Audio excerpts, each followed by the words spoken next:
Okay. I'll be right back to my office.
All right, we're going to get started here. Thank you everybody for coming tonight.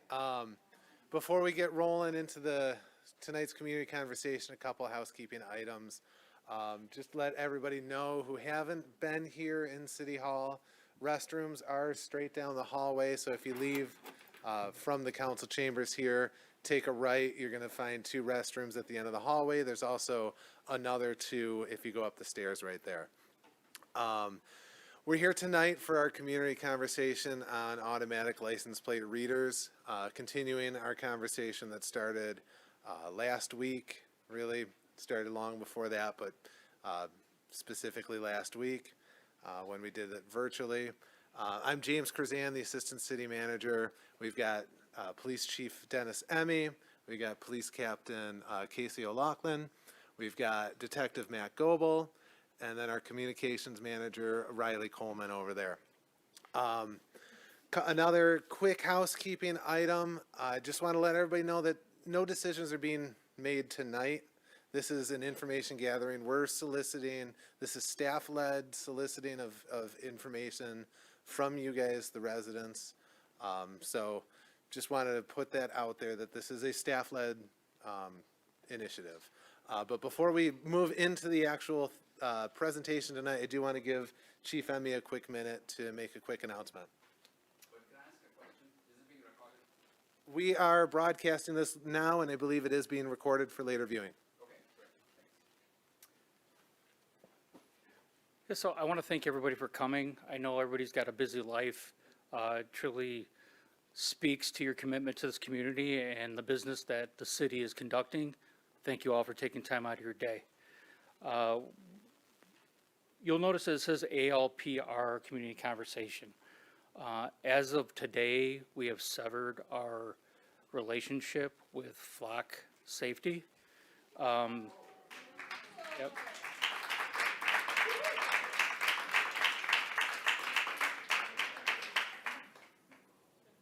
On that note, everything we've done to this date, including the pilot with flock safety, all the engagement before, during, after, in the last couple weeks, long conversations with staff, including the city manager and council members, have led us to this decision.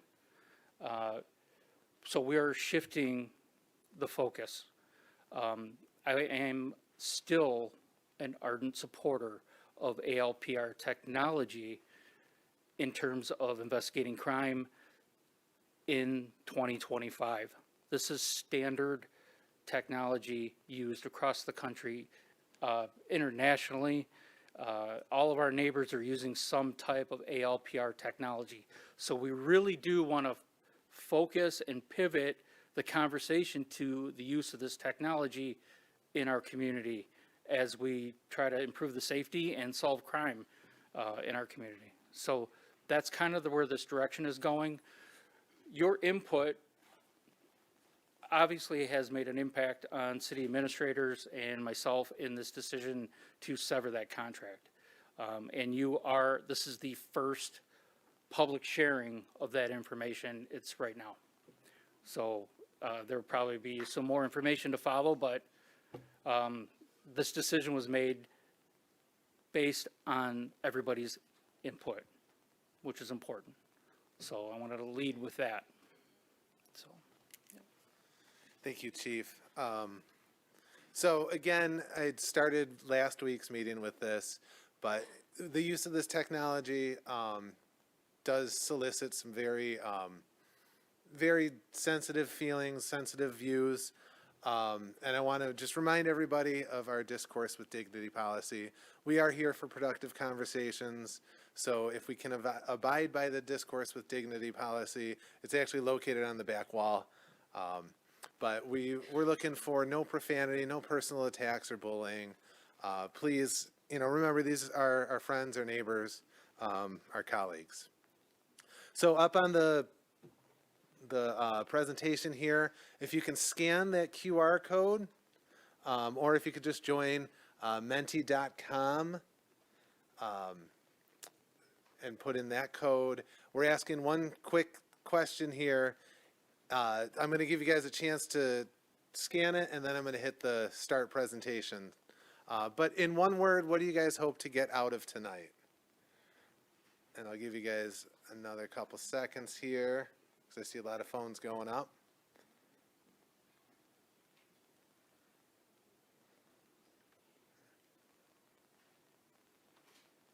Okay, I'm going to start the presentation. The code is 52858431. And I'll go back to the QR code so you can see it now.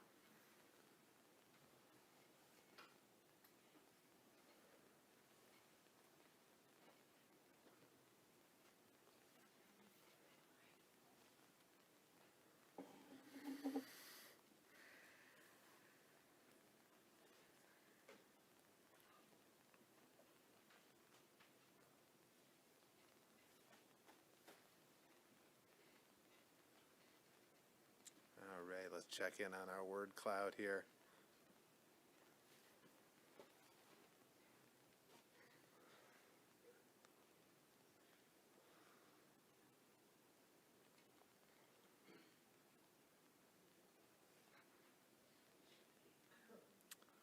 Looks like we still have a couple people answering.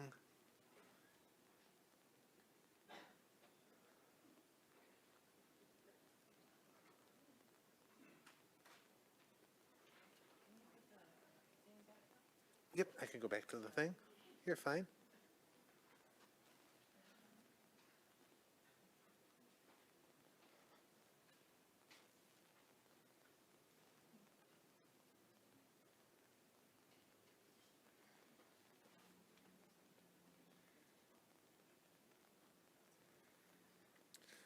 Okay, so looking at what came in, looks like we've got a lot that are pretty close. And it looks like the biggest word in that word cloud is information. You're definitely going to get that tonight. Transparency, I think you're getting, we're being pretty transparent with where we're moving.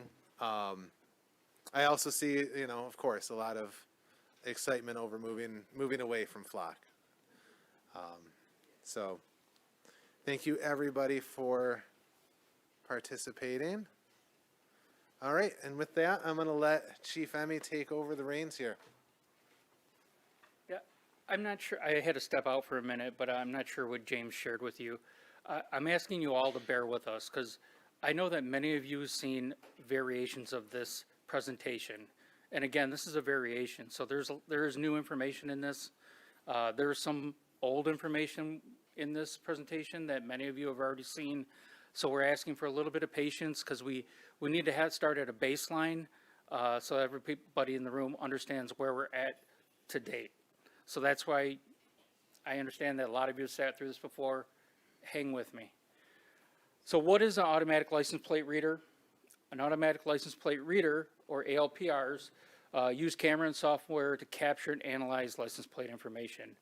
ALPR technology has been used for tolls, border crossings, law enforcement, parking enforcement. This is not new technology, and it's been available for over 20 years. Advancements in the technology have made the tool more affordable for law enforcement agencies, and that's why you're seeing it being used more prevalently across law enforcement. These are some of the regional subscribers of ALPR technology. Some of these are still with Flock. I think some of them are using other technology. I know Detroit uses a few different vendors. Michigan State Police, Oakland County Sheriff, Detroit, Hazel Park, Madison Heights, Royal Oak, Troy, Birmingham, Southfield, Oak Park, Warren, Sterling Heights, Shelby Township, and Auburn Hills, to name a few. So this is not new. We are not exceptional. This is commonplace in law enforcement investigation as a tool in 2025.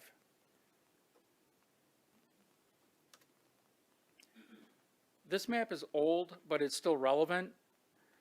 It has all of our cameras. We had a 15 camera pilot program that has just terminated. You can see that the X'd out locations are where we're removing those cameras. All of these cameras are going to be removed because these are Flock hardware, right? But going forward, I am going to make a recommendation that we replace these locations with a new vendor with ALPR technology. We are Xing out 5 cameras along 8 Mile, 2 on the 10 Mile border, and really we're covering 8 Mile Road, Woodward, and 9 Mile Road. Those are our major entrances to our city. And that's where we're getting our hot list notifications when vehicles are wanted in connection with a crime or the vehicle itself is wanted.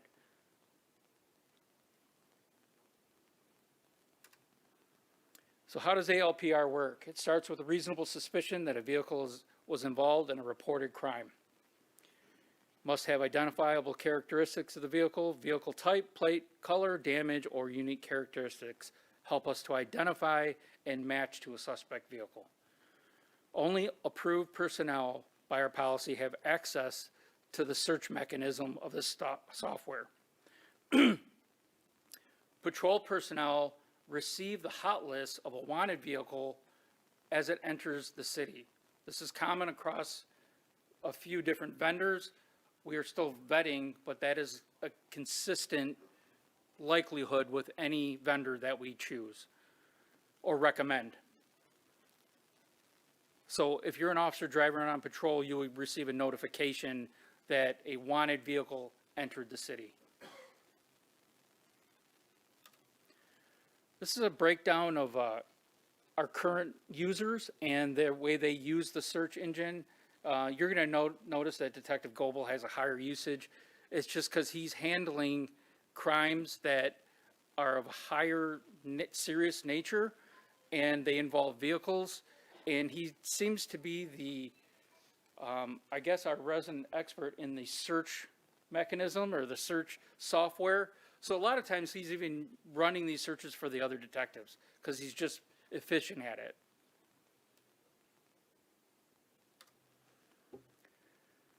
Some of our policy review.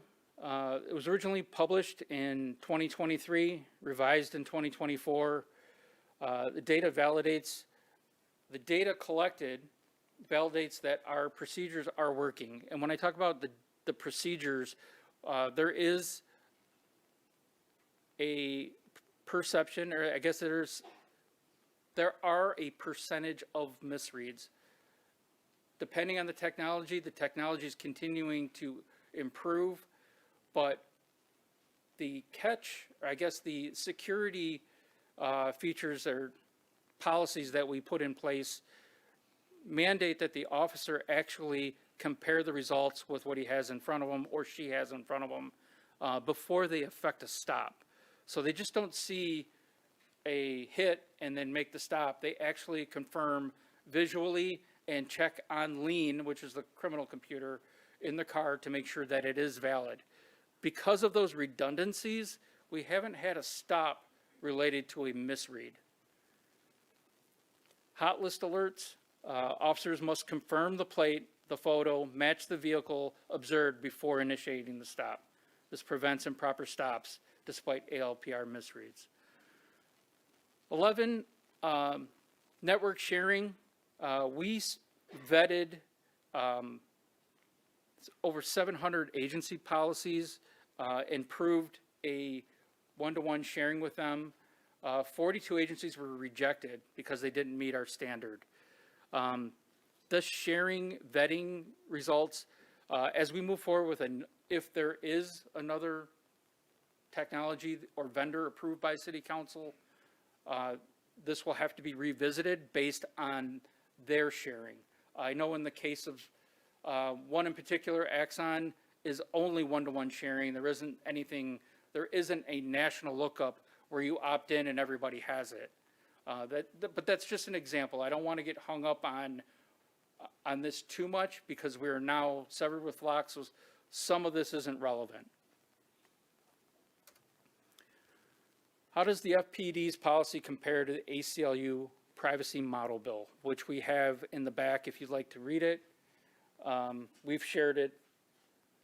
We've actually had conversation with the ACLU recently because, again, at the last engagement session, there was a desire to get counsel from the ACLU. So, James?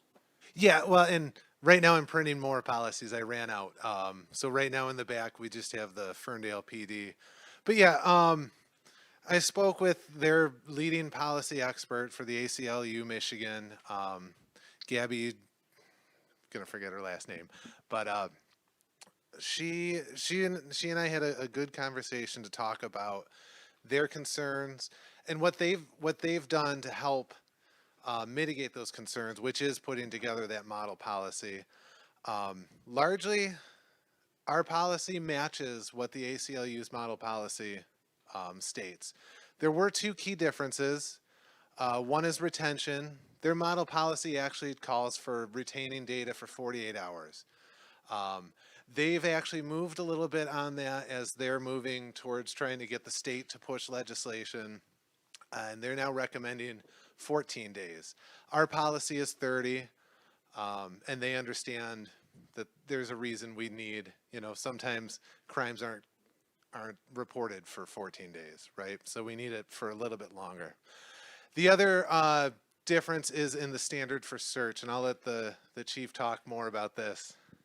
Yes, you'll see in our policy, which is a model policy through IACP or MACP, the standard for search in our policy, really we're going to change it to reasonable suspicion because it's only used by detectives in our agency. It doesn't require, by law, it does not require reasonable suspicion. You can run a plate for any reason that's on the roadway in the state of Michigan. It's perfectly legal and acceptable. The ACLU would rather reasonable suspicion be the standard. Well, really, we're just going to reflect in our policy what our practice is, because we've only been practicing reasonable suspicion in terms of running plates for investigative purposes, because it starts with a crime. We're investigating a crime. A crime occurs, gets assigned to a detective, so there is reasonable suspicion. At that point, we have a crime committed, we have a suspect. So they then use the search engine. The reason that it is not required or recommended in the recommended policy by IACP or MACP, many of the dashboard license plate readers, you just drive down the road and it runs the plates for you.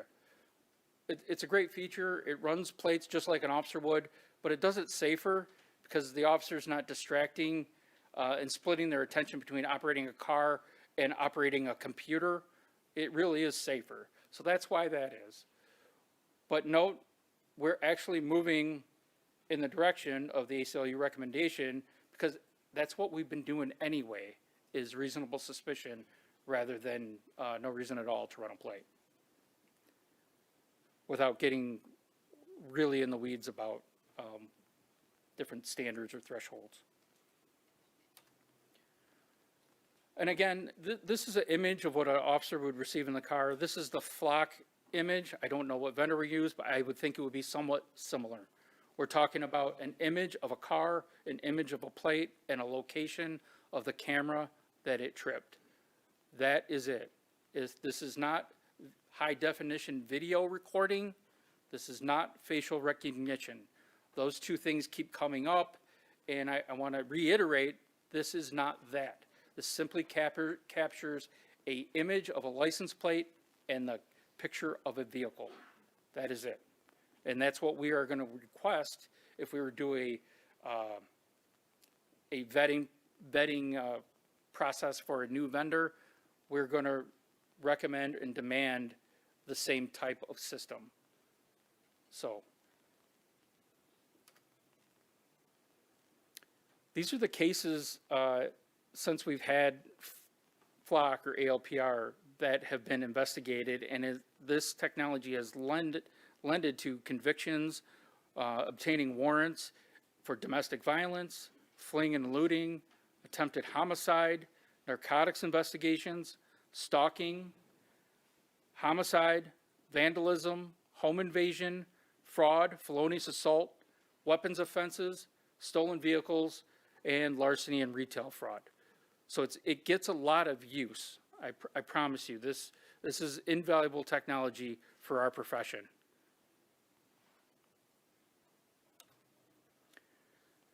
So we're going to do a quick case study on a recent case involving homicide. I can promise you there's no gore. Can you hold your questions to the end, Prasad? Actually, no, because the last time we had this on the Zoom conversation, for 50 of the 90 minutes, this went on. So if we're going to do that, I'd at least like to know now that there's there's like 50 or 60 people in this room. This is a community conversation, not a presentation by the chief for 50 of the 90 minutes. So make up your mind. Prasad, I'm sorry, there are people in this room who haven't seen the value of this technology, and they deserve to see it. And that's, Agreed. But make it, how about 5 more minutes? we have sped up the video. We're going to get through it as fast as we can. Thank you. So, Matt Goebel was the lead investigator on this case. He put a lot of man hours in it, along with a lot of other investigators from our department and officers all over the region. Okay, Matt, I can advance it. Yeah, great. So, my name's Matt. You saw my name up there. I served 79 times. The chief already, thank you. We're recording. No, thank you. The chief already said that. So this was a homicide. This did happen in town. This happened in earlier this year. It was a very sad case. I'm sure some of you have heard this before. Some of you maybe haven't. But I think it's important to note that we did use this technology to develop a suspect. We developed a vehicle which led to a suspect, which ultimately led to a conviction in 41 minutes for 8 counts, including homicide. That is incredible. And it took a lot of hours. It took a lot of work, but we got our big break using FLOC, an ALPR. As everybody's heard, we're moving away from that. So this up here is the victim, Mamadou Diallo. He was here from Senegal. He moved here from Senegal to have a better life. And he was sending money home to his family, working DoorDash in the middle of the night, when he was senselessly murdered on Woodward, crossing 8 Mile Road, because he cut somebody off. So I think it's important to tell his story, and I think it's important to respect this victim. You can go, Chief. To be clear, he cut somebody off because he was driving safely, and the person that he cut off was driving about 80 miles an hour down Woodward after left a bar. So he was not at fault for cutting this person off. He was out working late at night. So everybody knows, when we arrived on scene, this is what we found. I showed up a couple hours later. I went to the station initially, authored a search warrant, which gave us a legal right to go into the vehicle. At that time, we didn't know who the suspect was. We didn't know if they were inside the car. We didn't know if they had a right to privacy inside the car. So we authored a search warrant to search the car. We later learned that he was gunned down from another vehicle while traveling south on Woodward, crossing 8 Mile Road. What we found in the car was this White Castle receipt, as well as some White Castle that was still in the back. We learned that he was doing DoorDash deliveries. He was taking the food to the Amazon facility just south of 8 Mile in the city of Detroit.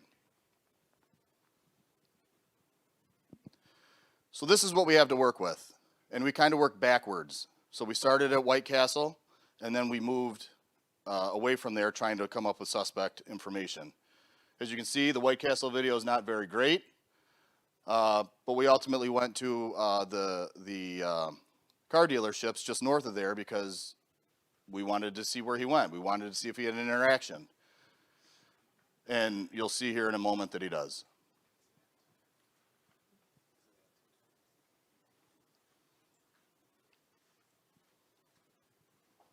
So Mr. Diallo's vehicle is waiting to pull out. Shortly, you'll see the suspect vehicle, which is clearly a pickup truck, almost slam into him. I'm not sure what they're doing behind me, I'm sorry. Trying to speed it back up.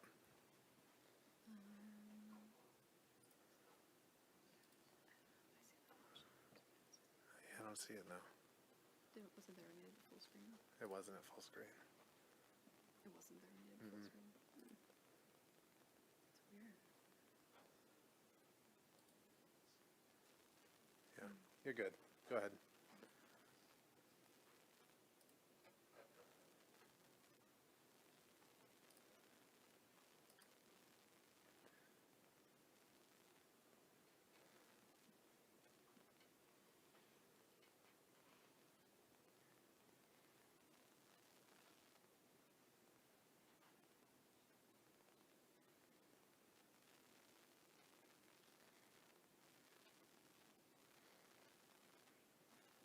Okay, so us as investigators, we continue to look for video. We see where the initial conflict happens.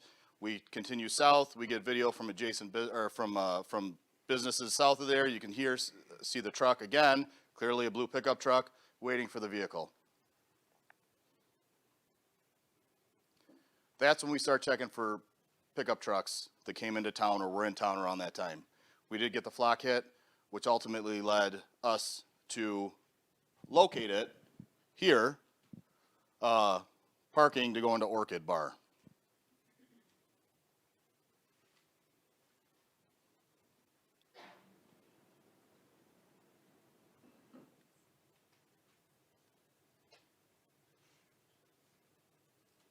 So he drives around for a while. They ultimately find a parking spot. They go into Orchid. Getting the license plate was important because we knew what vehicle we were looking for. We eliminated other vehicles that were in the area at the time. We checked businesses north of 9 Mile. We ultimately captured video of the suspect vehicle leaving West Troy, shortly before the incident happened.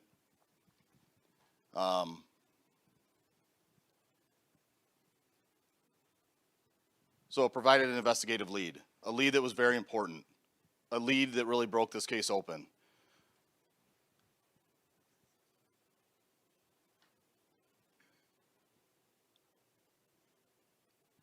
And as we still watch, we spent the next month, we identified these suspects in about 3 days. There were 3 people in the car, 3 days.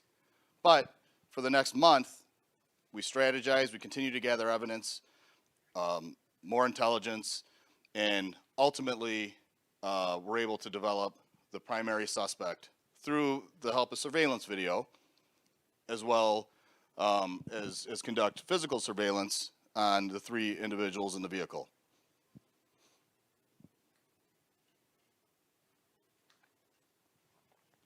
And you can see that the video surveillance is not the best all over town. It's very difficult to get license plates.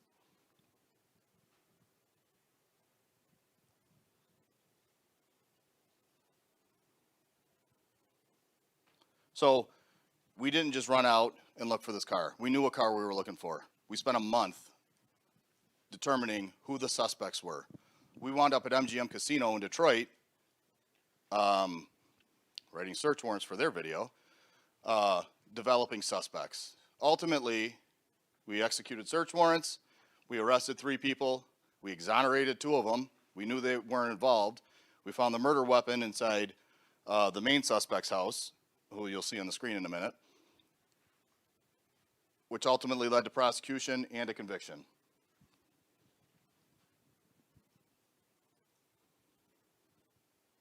Matt, Yes, sir.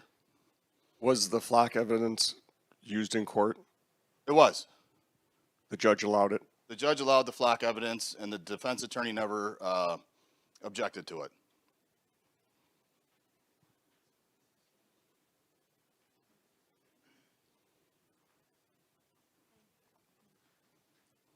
For the sake of time, we're moving forward a little bit. Yeah. And I can tell you, flock doesn't work anymore because we were using it to track a bank robber today, and it went out in the middle of it. So, but we caught the bank robber anyway, and he's sitting in the back. Yeah.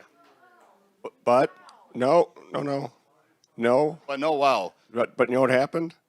The first tip that told us where he was when he got picked up at the 8 and West End camera, because we didn't know where he was. And Some of then- you may not care. Other people do care.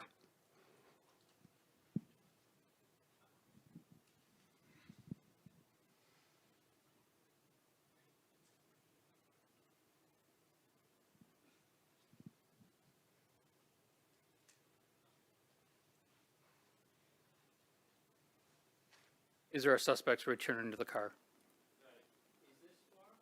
This is not flock. No, the only flock image was just the one image. It was a still image with a data sheet on it. That was the only thing. This is from One-Eyed Betty's, actually. Just to reiterate, flock is not video. Flock is stills. It only gives us an image of a vehicle and a car, and the plate. This is all privately owned surveillance that our officers spent, I would say hours, but it's more like hours and hours over days to collect this. And you never know when these private video servers are going to overwrite and you're going to lose potential evidence. It's really difficult to find these in the first place. This is incredibly labor-intensive work for the detectives to comb every business up and down Woodward and 9 Mile in hopes of finding just the needle in the haystack to catch a break. That's the value of ALPR. Yes. Yeah, so anything that's a video is not what we're talking about with ALPR. And if flock does have video, we don't utilize it. All we get is a photograph. And I will note that the bank robbery I was talking about today, that case was sent to the prosecutor's office. They did authorize a warrant on that subject because his video was picked up on one of our ALPR cameras coming into town 10 minutes before the robbery.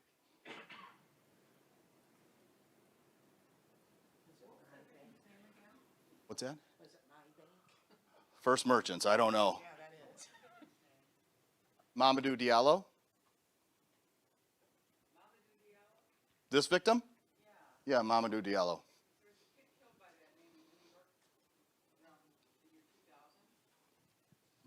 I don't know if he's related or not. All I can tell you is what his name was. Oh, okay. Yeah.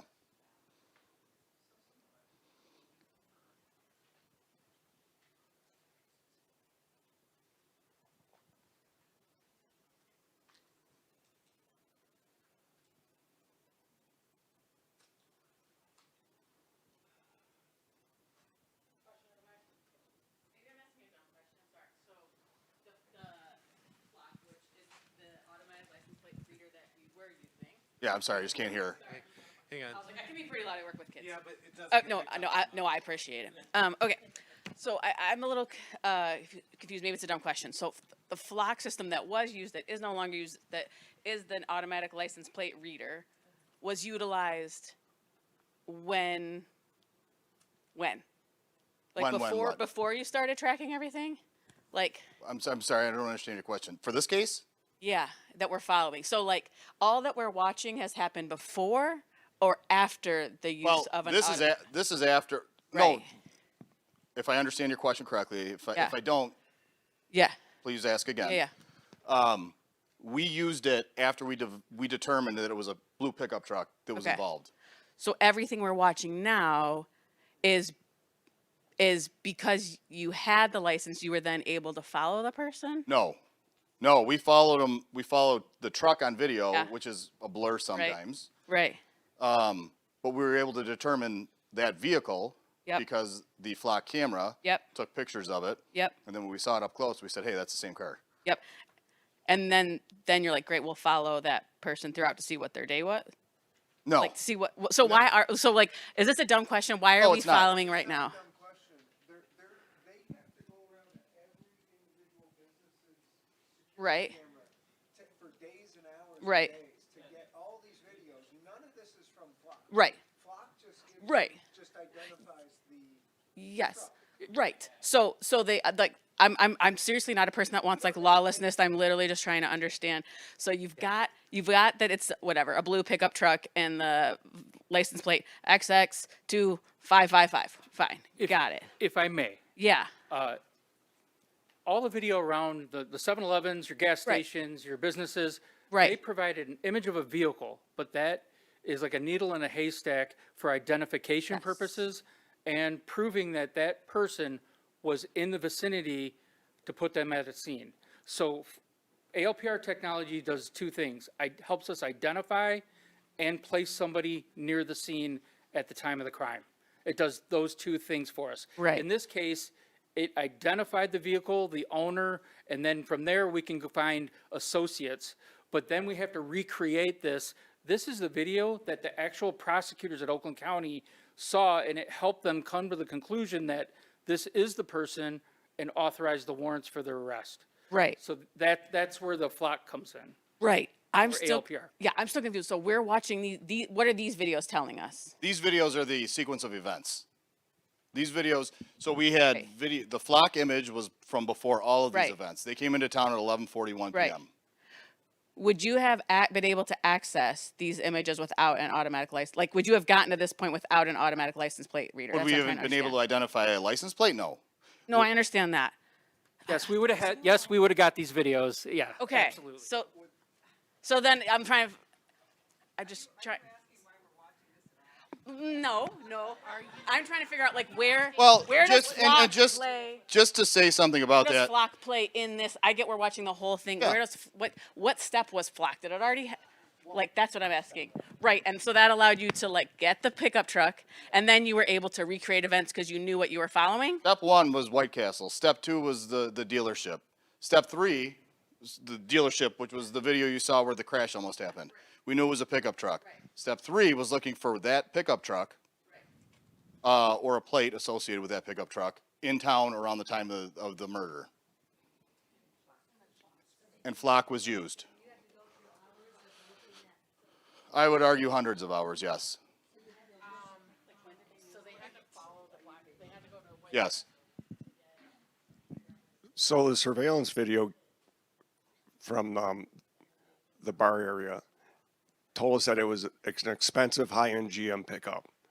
So they ran with a certain color, and they ran that information refined through Flock. So you land 5 or 6 blue 2025 GMC. Right, and so that's how you eliminate down to the vehicle you're looking for that was involved in the shooting. Does that make sense? Real quick housekeeping on this. If you're speaking without a mic, the recording will not pick you up. So if we can please try and make sure we raise hands and wait until I come by with the mic. That way we can make sure it gets on the recording. Yeah, look, we want to get through this. We're going to answer everybody's questions, but we really want to get through this. I know that there's some people here who want to move through this portion. I appreciate all your questions and your interest in the case, but And for the sake of time, we're trying to. Yes, get and through the reason we're watching this is because this is reality. This is what we deal with. It's not because we're trying to bore you. It's not because we're trying to scare everybody. This is what we deal with. This is reality. So for whoever asked that question, why are we watching it? That's why.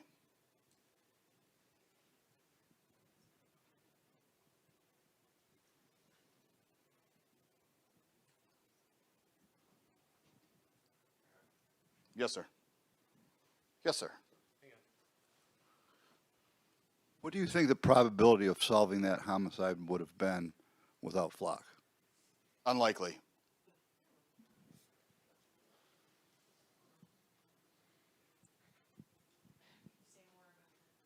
More about the unlikeliness? Yeah, we could have a blue pickup truck, but how many blue pickup trucks would have been in town that day? How many blue pickup trucks are driven in this area? Anybody have a guess? A lot. There's a lot of blue pickup trucks. So not only did we exonerate everybody else with a blue pickup truck, we looked for one specific pickup truck. The likelihood that we would have found that pickup truck is very unlikely. Yes. Question in the back. So my understanding is that the cameras are stationed pretty much along the borders and are only tracking vehicles like as they come into the city. Is that correct? Yes. So then, how do you know that it was still that pickup truck? In order to eliminate all the other blue pickup trucks, and then how do you know that it was that pickup truck if the cameras only face in and the cameras are not situated for you to be able to follow Well, this person, and and, that- you still had to do private That's a good question. cameras? So we saw that pickup truck come into town at 11:41. We followed it on the cameras and to park by One-Eyed Betty's or ultimately the occupants went into Orchid. We tracked their movements through watching hours of video. Inside Orchid, we watched them leave, we watched them get into the truck, we watched the truck pull away, and then we watched them go south on Woodward, where ultimately they almost had this collision. Does that answer your question? It does, yes. That helps that, but then if you were able to track all of that through, like, and I know you put in hours to do this, but if you were able to track all of that, then where was the real benefit of Flock if you were still able to narrow that down? Like, because if you'd have following the driver, like you found him through White Castle and you were able to track his vehicle that gave you that initial encounter, which then would have given you a blue pickup. Sure. So how is Flock really a benefit if you were still having to do like all these hours of watching the cameras and you're still tracing and that it would have been really any different? Well, did you see the license plate on any of those videos? Okay, so we couldn't determine a license plate. So without being able to do that, it becomes increasingly difficult to pinpoint the exact vehicle. Does that make sense? Okay, so that is the reason that it was incredibly important. Now, we ultimately figured out who the owner was. We found out the association because the owner was not the driver of the vehicle, but we were able to determine through the associations with the owner who this person driving it was.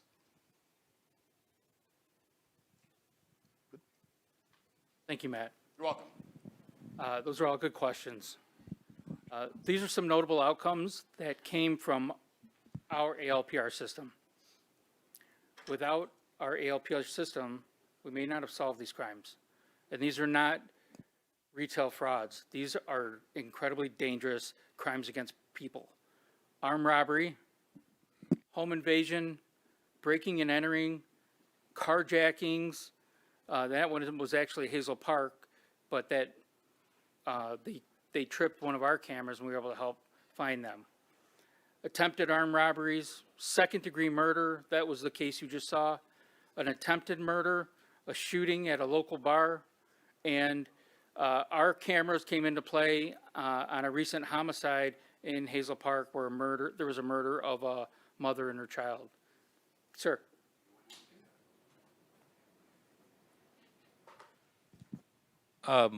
When were the cameras installed? The original contract was signed in March of 2023. There was a lengthy period, supply chain issues. I think they started to be installed in, I think November-ish was when they started to go in. But yes, we had access to the network. Okay. However, once we signed the contract. So you're gonna see some dates on there because we had access to the flock network all around us. That provided a lot of value before even the first camera was installed. We had access to the system. So if that answers your question. Prasad, you had a question? Yeah, so you're telling me that we already had signed a contract by February 7th, 2023, even though city council actually voted on it later? Yeah, well, some of these, we go through analysts that we know, so we will work with partners at other agencies and ask them, hey, will you help us solve this crime? We had an armed robbery. I understand that you have Flock. Can you please run this through your system? We were doing that before we even got Flock because it was a tool. We would go to Southfield? Detroit. We would call an analyst in Detroit and say, we had this armed robbery. Can you help us check your Flock cameras or any of your ALPR systems? Can you help us identify this vehicle? So we were using that. Quite frankly, that's how it came to our attention because Matt Goebel was getting help solving crime from these analysts. And he said, Chief, I found this technology. It's paying off. Can we get it?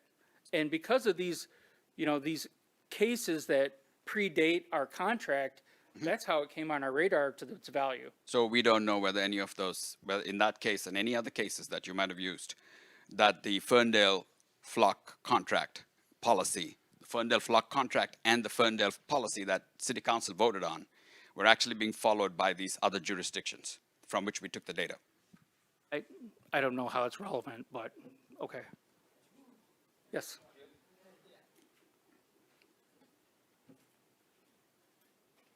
Hello. I think it's entirely relevant if other jurisdictions are following the policy that we set forth, because we can talk all day about the policy that we set and who has access to our information, but if we're going to share that freely or it's going to be shared like between other agencies without like any prior knowledge, how are we reasonably restricting that in the ways that we say we're doing it? I think we're missing something in translation here. There's an analyst in another city. Detectives work cooperatively as a matter of course. Our detectives, Troy detectives, all detectives in the region. We share information, they network. A lot of crimes are being committed across jurisdictional boundaries. They cooperate. In this case, whatever detective assigned the armed robbery at the White Castle said, hey, I think this vehicle might have showed up on a flock camera. Officer so-and-so, detective so-and-so, can you help me find this vehicle? And in that case, that detective probably was acting within his policy. He was helping us solve an armed robbery. But we were using any means necessary to identify a vehicle, and all of these means are perfectly legal, reasonable, and rational. If we believe that evidence is on a camera, we should be subpoenaing it and finding that evidence and collecting it. That is our responsibility, Yeah. ethically. Yes, I agree, but also you just flashed information that said only approved users are able to use the software and access is restricted from unapproved users. Like, how are you monitoring that if you're sharing information with others? This wasn't ran through our search. Some of them were ran through our search. Some of these were just cooperating investigators coming together to find out who committed a crime. We're not talking about the access to the network. Some of these happened prior to us even signing like Prasad said, some of them happened prior to our even signing the contract. Yes, exactly. So it seems like people who don't have signed contracts with Flock can just access that information if they know who to call. But they are acting appropriately. We're talking about. How do we know that though? How do we know if we can't enforce the Well, policy? here's the thing. They're acting reasonably. It is within their policy. It was within our policy. We cannot prevent bad actors in any situation, in any field, from doing inappropriate things. It's my job as a director, as an administrator, to supervise them. If they violate it, we hold them accountable. And in no way, shape, or form in any of these incidents was anything violated. I promise. In these ones.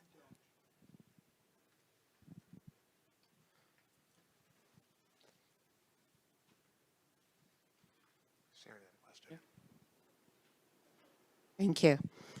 Um, I'm a cop's daughter, and so I've always known how things work.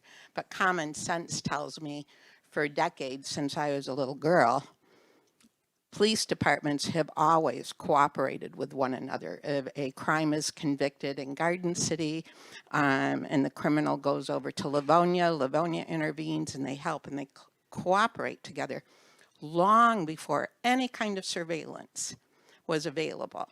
They work diligently. Now crimes are much different and much more dangerous, not only to the residents, to the business owners, but to our officers who are out there to protect us. I don't hear anybody making any comments about the very clear video that we just watched from Orchid. There's no kind of privacy. That's a private camera. They get to keep that information or share that information, as does any other business, including all of the residents who have a Ring camera. Every resident who has a Ring camera can watch you walk across their lawn, walk your dog, watch your baby, get frisky in the park. They can do whatever they want with that video, but you're not talking about that. So common sense tells me that any type of surveillance that keeps our officers safe, our businesses, our residents, our family, and our children safe needs to be supported. And doubting the choices of our police force here says more about us than it does about them.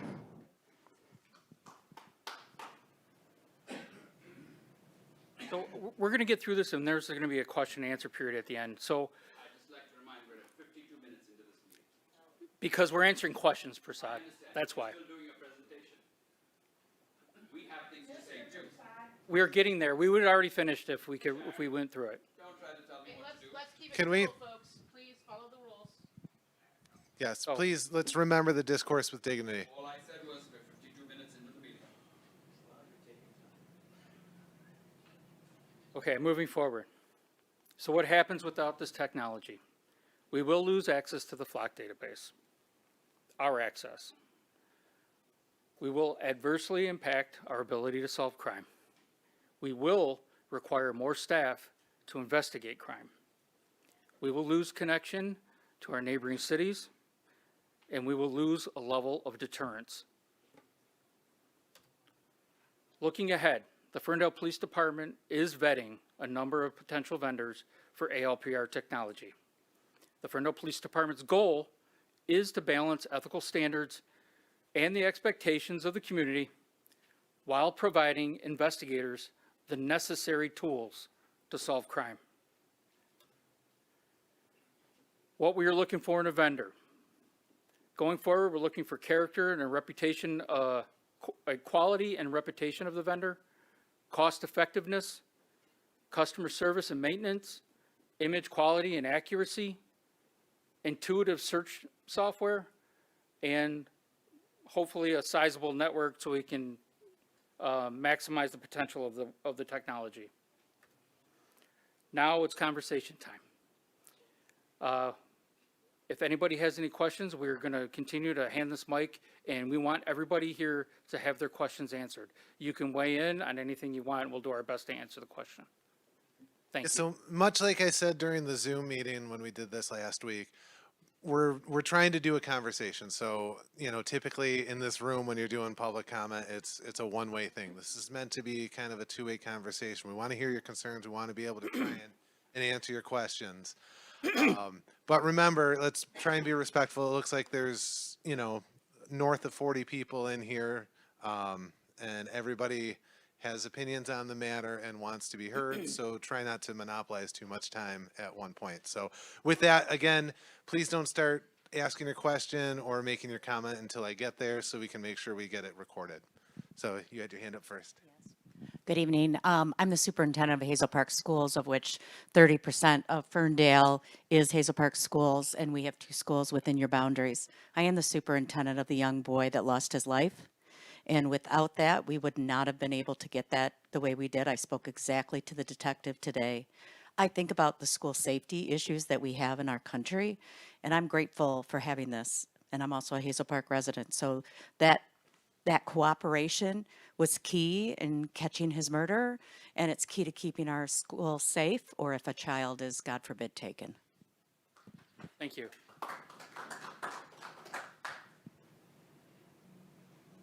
Yes, hi. So, you're trying to convince us that not having this technology makes your job harder, right?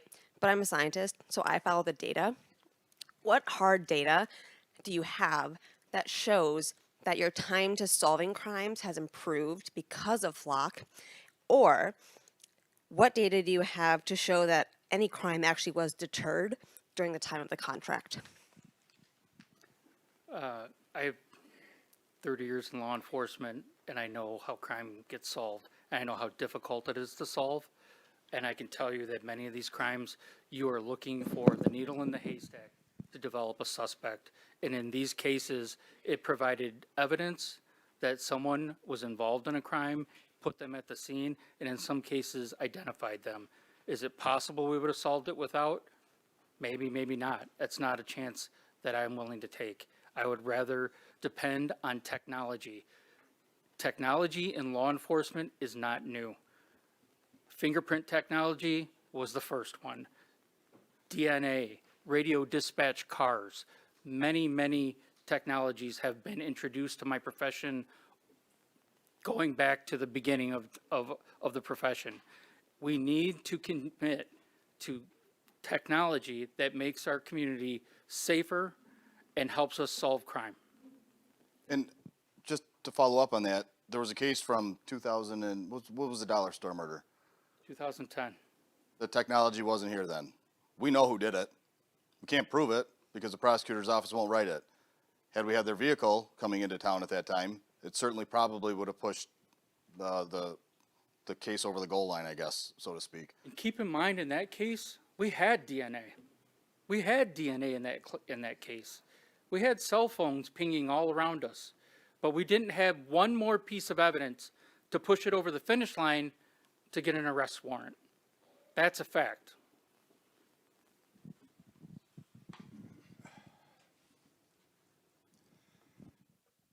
I kind of came here with an expectation of talking about it before I found out the contract was canceled. But I guess at this point I have to adjust and ask about the recent terror plot on Ferndale.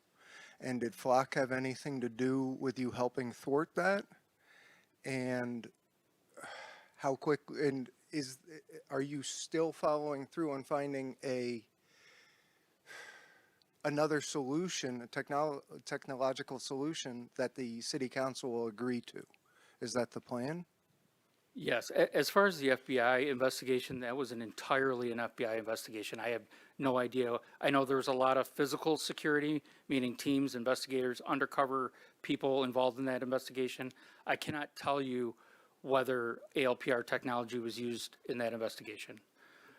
Yeah, and this part two of that, yes, I intend to vet a number of potential vendors, trying to find a suitable, reputable vendor, and I plan and intend on bringing an option back to City Council for consideration.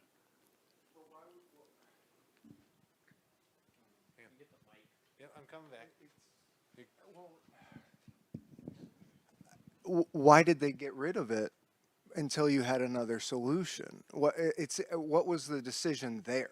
Like, especially considering recent events.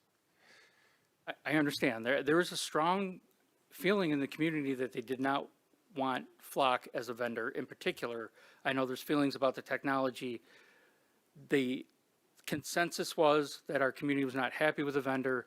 We had to sever. We were outside the policy. I would like to stand up. My intention is to stand up another vendor in ALPR technology as fast as possible. Will there be a gap in coverage? There certainly will be.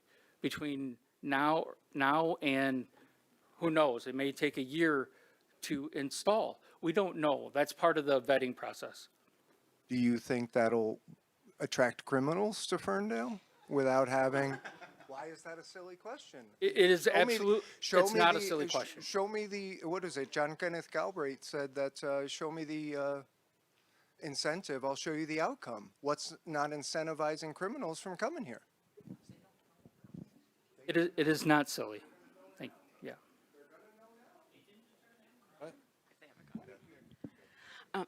Hi, so this is more of like, okay, it's the facilitator in me, I can't help it.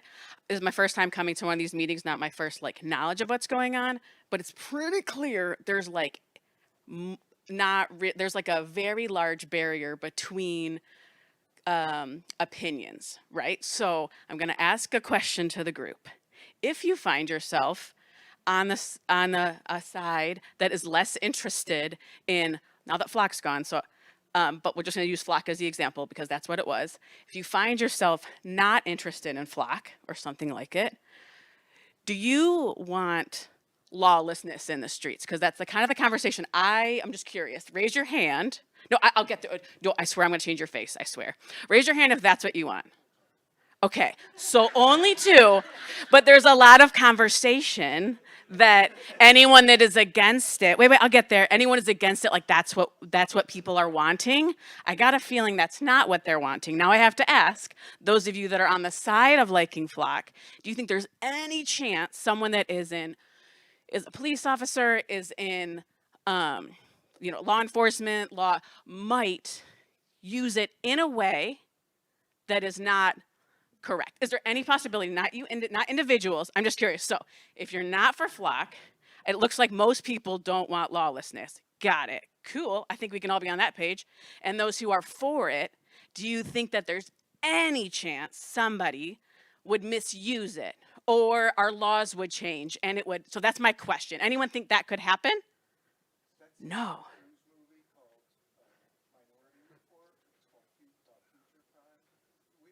Does you guys get what I'm saying? Like, I feel like we're on different pages where